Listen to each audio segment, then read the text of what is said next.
Terima kasih kepada Khairul Amin, walaupun saya tak dapat battle Rembayu, dia suggestkan saya kedai ni. Lepas tu ada kambing, ada burung kasawari tu. Sebab dia dah tumis lama kan. Ni mungkin 5 hari 6 malam kan. Kari kepala ikan. Come on lah, kita serigala kot. Tak tahu lah berapa puluh kali saya dah lalu dekat sini weekend nak singgah, tapi ramai orang. Sampailah hari ni Isnin pagi kita decide nak siasat apa ada kat sini. Ya Allah, kita pergi sampai Yan, Tikam Batu, Kok Diang apa semua nak cari kedai suasana kampung. Rupanya 10 km je daripada office. Kat Bangi ada. Kedai ni punyalah besar, terpaling kampung sikit meh. Saya nak tunjuk something ni. Tu tengok. Depan tu ada kambing, ada burung kasawari tu. Ni masih dalam kawasan kedai. Punyalah besar kedai ni. Terima kasih kepada Khairul Amin, walaupun saya tak dapat battle Rembayu, dia suggestkan saya kedai ni di Mangan Bangi. Dan orang Bangi pun tak patut betul lah tak share tempat ni. Kita pergi jauh-jauh nak cari kedai suasana kampung. Ini bukan menu je kampung. Orang-orang ni pun orang kampung-kampung kat sini kan.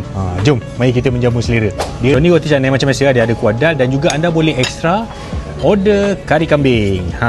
Bismillah.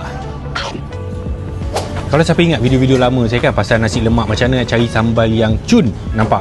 Sambal dia hitam sebab dia dah tumis lama kan. Ni mungkin 5 hari 6 malam kan. Dan masak telur tu pun kuning dia cantik. So untuk penggemar lontong, saya pernah cari lontong darat ni sampai dekat Banting orang share tempat, tapi tak boleh pergi juga, jauh saja lah kan. So ni lontong darat. Kami dekat belah-belah Johor masa-masa kecil kan. Kalau orang yang tak nak makan yang berkuah, so ni yang jenis kering lah. Dia ada nasi impit dengan dia punya aksesori, spoiler, side skirt, muffler dia apa semua. Ni benda. Yang ini pula lontong kuah, lontong lodeh dia panggil kan. Ini kat Johor pun famous juga ni. Jangan ingat ini KL pun tak. Ni pun Johor juga ni, original ni. Sini menu dia banyak, kampung dan presentation dia menang. Tengok dia guna pinggan-pinggan klasik kan. Ini teko-teko ni mana nak cari ni. Dia orang buat live tu, kita boleh nampak dia prepare makanan, minuman apa semua. Ni nampak macam lempeng kan. Memang lempeng tapi dalam dia lempeng pisang.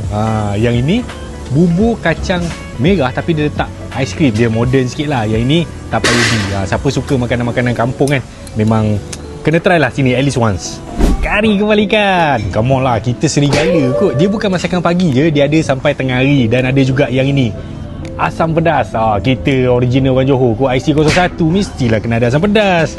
Biasa kedai konsep tenang macam ni kan, kedai tu dia convert jadi hutan, jadi belantara kan. Ni terbalik. Ini hutan semak-sama, dia convert jadi kedai. Memang dia punya vibe dia another level lah. So kalau anda nak mencari ketenangan, jemput datang sini. Kalau tak sempat nak datang pagi, datang tengah hari. Menu dia pun boleh tahan. Bismillah.